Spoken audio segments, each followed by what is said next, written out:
এক স্বামী জীবিত থাকা সত্ত্বেও অন্য পুরুষের সঙ্গে সম্পর্ক রাখে যে স্ত্রী, তাকে দুরাচারী বলা হয় নাকি?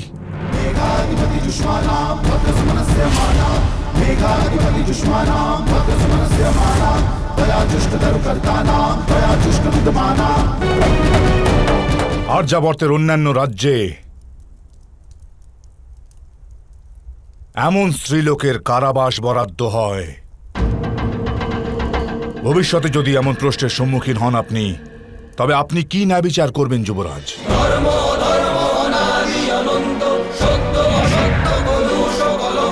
আরও একটি প্রশ্ন আছে।